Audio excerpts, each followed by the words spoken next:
చైర్మన్లు అదేవిధంగా వైస్ ఎంపీపీలు మన కౌన్సిలర్స్ ఎంపీటీసీలు సర్పంచులు పార్టీ క్యాడర్ అందరూ కూడా ఈరోజు మా సోదరిమణులు అయితే అందరూ కూడా చక్కగా రావడం జరిగింది. మరి అందరూ కూడా ఈ యొక్క జాతీయ జెండాని ఇక్కడకి వందనం తెలియజేసి స్వతంత్ర దినోత్సవ వేడుకలని ఇక్కడ మా పార్టీ కార్యాలయంలో జరుపుకోవడం జరుగుతుంది.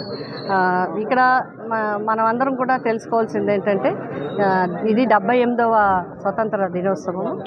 అంటే ఇన్ని సంవత్సరాలైనా రాజ్యాంగం బాబాసాహెబ్ అంబేద్కర్ గారు మనకి రాజ్యాంగాన్ని అందించి రాజ్యాంగంలో అసమానతలు తొలగించడానికి మరి ఎవరైతే ప్రాణాలు త్యాగం చేశారో వారి త్యాగాలకి ఫలితంగా మనం అందరం కూడా ఇంకా సమాజం ఉద్ధరించబడాల్సిన అవసరం ఉంది.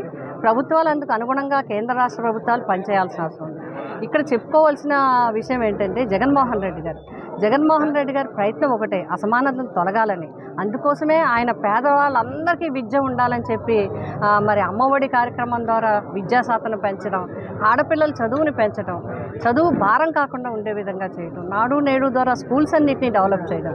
ఈ విధంగా ఆయన ఏదైతే సమాజంలో అసమానతలు తొలగడానికి ప్రధానమైన కారణం విద్య, అదేవిధంగా ఆర్థిక అసమానతలు ఉండకూడదనే ఆయన చాలా కార్యక్రమాలు చేయటం జరిగింది. ఇక ముందు కూడా ఆ బాటలోనే నడుస్తారు. మేమందరం కూడా ఆయన బాటలోనే నడుస్తాం. అంబేద్కర్ గారి యొక్క ఆశయాలకు అనుగుణంగా నడిచిన కొంతమంది వ్యక్తుల్లో జగన్ గారని మేము గర్వంగా చెప్తాం. ఎందుకంటే అంత కిందకి గ్రౌండ్ లెవెల్లో పేదవారి గురించి ఆలోచించిన వ్యక్తి జగన్మోహన్ రెడ్డి గారు. మరి ఈనాడు మరి కొత్త ప్రభుత్వంలో కూడా అలా జరగాలి అని చెప్పి మేము కూడా ఆశిస్తున్నాం.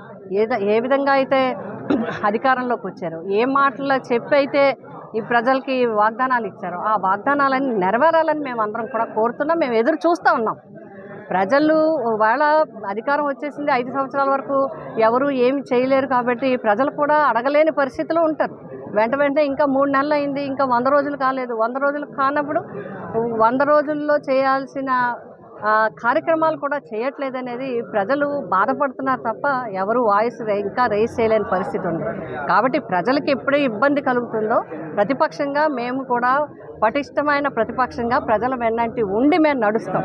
ఆ విధంగా ముందుకు వెళ్తామని చెప్పి మేము తెలియజేస్తా ఉన్నాం. కూటమి ప్రభుత్వం అట్టహాసంగా 3 పథకాలను అయితే ప్రారంభిస్తున్నారు ఈరోజు.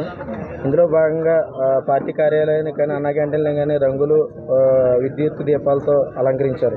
విజయవాడలో ఏదైతే 128 అడుగుల విగ్రహం ఏదైతే ఉందో దానికి మాత్రం ఎటువంటి విద్యుత్ అలంకరణ కానీ ఏమీ లేకుండా చీకటిగా వదిలేశారండి. దాని మీద అంటే ఇక్కడ ఎలా ఉందంటే ఒక ఆలోచన, ప్రభుత్వ ఆలోచన ఏ విధంగా ఉంది, ప్రభుత్వం తీరు ఎలాగుందనేది కొన్ని చూస్తే మనకు తెలిసిపోతాయి. మరి ఏదైతే రంగులు వేసేసుకున్నారు, పార్టీ రంగులు వేశారు, వైఎస్ఆర్సీపీ పార్టీ రంగులు వేశారు అన్నారు. ఈవేళ ప్రభుత్వంతో నడిచే పథకాలు అన్నా క్యాంటీన్ కావచ్చు, ఇంకోటి కావచ్చు, ఏదైనా కూడా ఏ రంగులు వేశారనేది అందరికీ ప్రజలు కూడా చూస్తున్నారు. మరి వాళ్ళని విమర్శించిన వాళ్ళు మీరేం చేస్తున్నారని ప్రజలు కూడా క్వశ్చన్ చేస్తారు, టైం వస్తుంది. అంతేకాకుండా ఇక్కడ అందరూ బాధపడే విషయం ఏంటంటే అంబేద్కర్ గారి యొక్క శృతిమానాన్ని టచ్ చేయటం అనేది పెద్ద సాహసం నిజంగా. అంటే ఏ విధంగానూ భయం లేకుండా చేసిన పని అది. ప్రభుత్వము పట్టించుకోకుండా వదిలేయటం వల్ల వాళ్ళు వెళ్ళి అంబేద్కర్ స్మృతిమానాన్ని టచ్ చేశారు. అది స్టోన్ బద్దలు కొట్టారా, ఇంకోటి బద్దలు కొట్టారా అని కాదు, అక్కడికి వెళ్ళి దాడి చేయటం, ఆ స్థలం మీద దాడి చేయటం అంటే నిజంగా క్షమించరాని నేరం. కాబట్టి అంబేద్కర్ గారి మీద గౌరవం ఉండాలి. ఆ విద్యుత్ దీపాలతో అందులో వచ్చిన స్వతంత్ర దినోత్సవం రోజు అదంతా కళా ప్రాంగణం అంతా కలకలలాడుతూ ఉండాలి. ఎవరో చేశారు ఏదో అనేది కాకుండా అంబేద్కర్ గారిని గౌరవించాలి అని చెప్పి మేము కోరుకుంటున్నాం.